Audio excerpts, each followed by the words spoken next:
I want to start off with a point that occurred to me this week. Beyond all the division, beyond all the disagreement, beyond all the differences of interpretation, the dogma and the doctrine, we know there is a truth that Jesus stood for. That this truth is eternal and it is universal. Anyone who truly knows Jesus, historically, theologically, spiritually, and is willing to peek their head from the metaphorical sand, must find it ironic how Jesus today is used to condemn and divide people. How someone who stood on a platform of peace and unity is used to exclude. And so today I want to introduce y'all to someone. Dr. Howard Thurman. Dr. Thurman is a great mystic. You see, like myself, Dr. Thurman grew up in a tradition of Jesus. He grew up and was raised Baptist. I grew up and was raised Catholic. And he, like myself, studied and loved Jesus all of his life. And we're going to meet this great mystic who looked beyond all the dogma and doctrine and embraced the heart of what we understand is the Christ, the God that lived in and through Jesus. You see, we're going to look past the world in which Dr. Thurman was born into and realize his principles apply universally to all lives. And since this undertaking would not be feasible to do in this time we're sharing together this morning, I'm going to conclude today's message at 1 o'clock today after some lunch. Dr. Thurman, who was born November 1899, the turn of the last century. And he grew up right down the block in Daytona Beach, Florida. Daytona Beach, was his home, and he lived with his grandmother. From Daytona Beach, he went to high school in Jacksonville, and from Jacksonville, he went to Atlanta and graduated in 1923, valedictorian of his class at Morehouse College.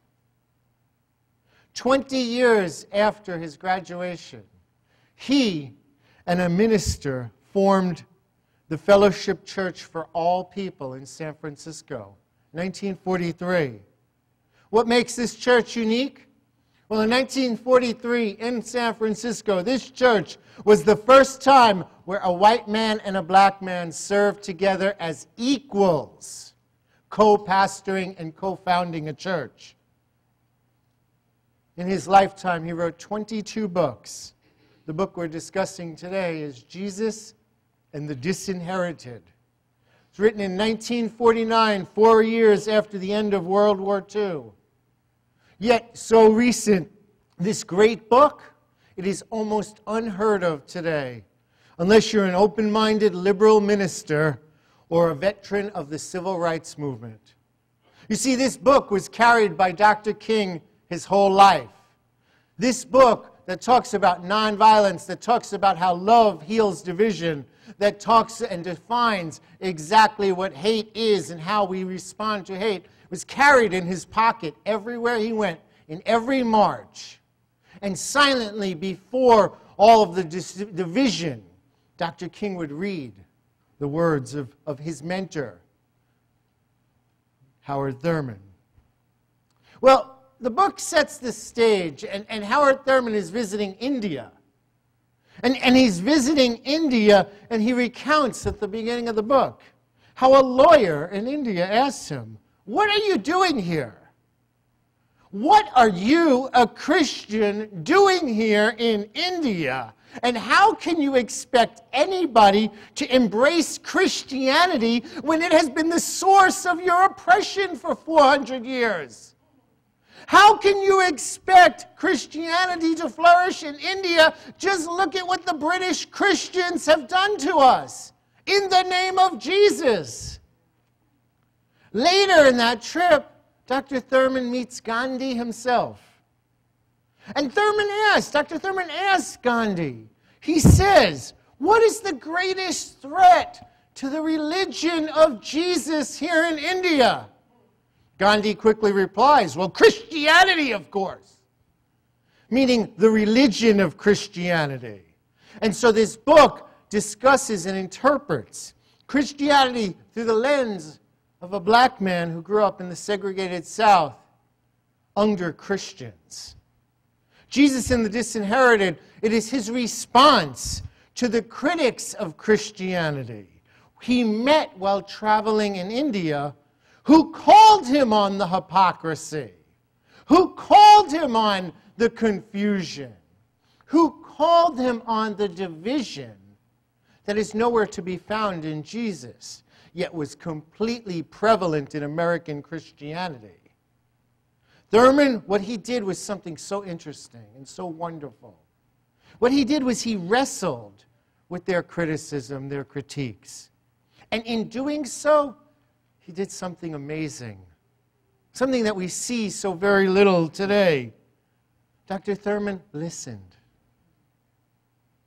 He simply listened to their opinion. He listened to the Hindu theology. He listened to people who thought and believed different than him politically, spiritually, theologically. I think we can all learn something. We can all learn that we can listen if we want to create unity with another man or another woman or another person who thinks and believes different than us. That we can listen and we can invite an open and honest dialogue. Not where someone's right or someone's wrong or one person has more power than the other, but as co-equals. You see, in listening, Dr. Thurman did not become defensive.